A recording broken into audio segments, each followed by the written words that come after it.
আমার সন্তানের বাবা সাকিব অপু বিশ্বাস বেসরকারি টিভি চ্যানেলে সরাসরি সম্প্রচারিত লাইভ অনুষ্ঠানে নিজের কষ্টের কথা বলতে গিয়ে কাঁদলেন অপু বিশ্বাস।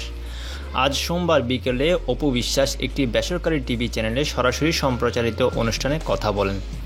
অনুষ্ঠানে কথা বলতে বলতে অঝোরে কাঁদতে থাকেন অপু। কান্না ছাড়া কথাই বলতে পারছিলেন না অপু বিশ্বাস।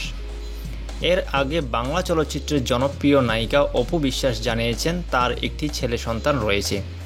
সেই সন্তানের বাবা বাংলা চলচ্চিত্রের নায়ক সাকিব খান।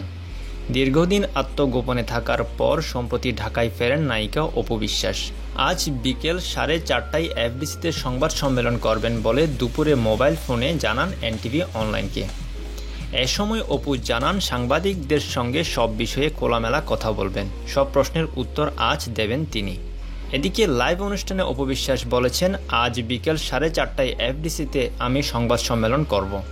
সাংবাদিকদের সঙ্গে খোলামেলা কথা বলবো, সব প্রশ্নের উত্তর দেব আজ। কেন আমি এতদিন কাজ করিনি, কোথায় ছিলাম এতদিন, কবে থেকে কাজ করতে পারবো, কেন গিয়েছিলাম, এমন অনেক প্রশ্নের উত্তর আমি দিতে চাই। অপু আরও বলেন, সবার ভালোবাসার প্রতিদান দেওয়ার ক্ষমতা আমার নেই।